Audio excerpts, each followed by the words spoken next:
ಜಿ5 ಇರುವಾಗ ನೀವು ನಿಮ್ಮ ನೆಚ್ಚಿನ ಶೋಗಳನ್ನ ಎಂದಿಗೂ ಮಿಸ್ ಮಾಡಿಕೊಳ್ಳುವುದಿಲ್ಲ. ಅದು ಸಂಪೂರ್ಣ ಉಚಿತವಾಗಿ.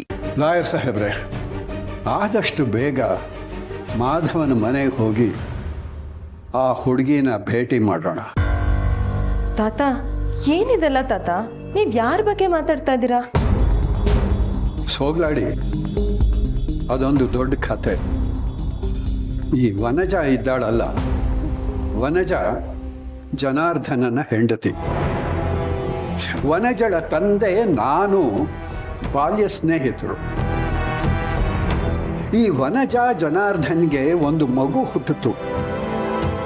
ಅದು ತುಂಬಾ ದುರದೃಷ್ಟವಾದ ಮಗು ಅಂತ ಹೇಳಿ ಜನಾರ್ದನ ಆ ಮಗುನ ಎಲ್ಲೋ ಬಿಟ್ಟು ಬಂದುಬಿಟ್ಟ. ಇವನು ಎಂಥ ಕ್ರಿಮಿ ಅಂತ ಗೊತ್ತಿದ್ದ ನನ್ನ ಸ್ನೇಹಿತ ತನ್ನ ಅಷ್ಟೂ ಆಸ್ತಿನ ಆ ಮಗು ಮತ್ತೆ ಸಿಕ್ಕಿದ್ರೆ ಮಾತ್ರ ಇವರಿಗೆ ಸಿಗತ್ತೆ, ಇಲ್ಲದೆ ಹೋದರೆ ಅಷ್ಟೂ ಅನಾಥಾಶ್ರಮಕ್ಕೆ ಸೇರುತ್ತೆ ಅಂತ ವಿಲ್ಲು ಬರೆದು ಬಿಟ್ಟು ಹೋದ. ಈಗ ನೋಡಿದ್ರೆ ಜನಾರ್ದನ ಆ ಮಗು ಸಿಕ್ಕಿದೆ ಅಂತ ಹೇಳ್ತಾ ಇದ್ದಾನ. ಲಾಯರ್ ಸಾಹೇಬ್ರೆ, ನಾವು ಹೋಗಿ ಆ ಮಗುನ ನೋಡಲೇಬೇಕು. ಆದ್ರೆ ಈ ವಿಷಯನ ನೀವ್ಯಾಕೆ ಇಷ್ಟು ದಿನ ಹೇಳಿರ್ಲಿಲ್ಲ? ಇದನ್ನೆಲ್ಲ ರಹಸ್ಯವಾಗೇ ಇಡೋಂಥ ಅವಶ್ಯಕತೆ ಇತ್ತು ಸೋಗಲಾಡಿ. ಆ ಜನಾರ್ದನ ಎಂಥ ಕಳ್ಳ ಅಂತ ನಿನಗೆ ಗೊತ್ತಿಲ್ಲ, ಆದರೆ ನನಗೆ ಗೊತ್ತಿದೆ. ಒಂದು ವೇಳೆ ಆ ಕಳೆದು ಹೋಗಿರೋ ಮಗು ಸಿಕ್ಕಿ ಅದನ್ನು ಗುರುತಿಸಿದರೆ ಮಾತ್ರ, ನಾನು ಅದಕ್ಕೆ ಒಪ್ಪಿಗೆ ಕೊಟ್ಟರೆ ಆಮೇಲೆ ಆ ಆಸ್ತಿ ಎಲ್ಲ ಅವಳಿಗೆ ಸೇರುತ್ತೆ ಅಂತನ್ನೋ ವಿಷಯ ಏನಾದರೂ ಈ ಜನಾರ್ದನನಿಗೆ ಗೊತ್ತಾಗಿದ್ದಿದ್ರೆ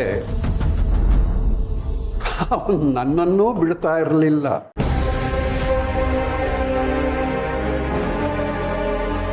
ಲಾಯರ್ ಸಾಹೇಬ್ರ, ಆದಷ್ಟು ಬೇಗ ಮಾಧವನ್ ಮನೆಗೆ ಹೋಗೋಣ, ಆ ಹುಡುಗಿನ ನೋಡೋಣ. ಜನಾರ್ದನನ್ನು ಅಲ್ಲಿಗೆ ಬರೋದಕ್ಕೆ ಹೇಳಿ ಅವನನ್ನ ಅಲ್ಲೇ ವಿಚಾರಿಸ.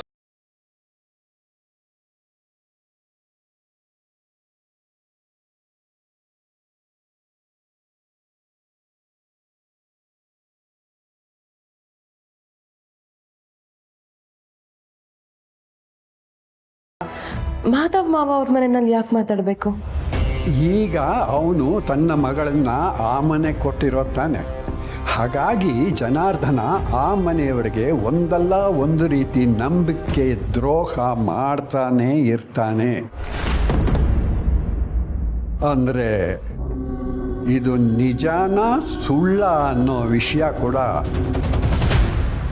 ಅಲ್ಲೇ ಇತ್ಯರ್ಥ ಆಗ್ಬೇಕಲ್ವಾ? ಅದಕ್ಕೆ ಅಲ್ಲಿಗೆ ಹೋಗ್ತಾ ಇದ್ದೀನಿ.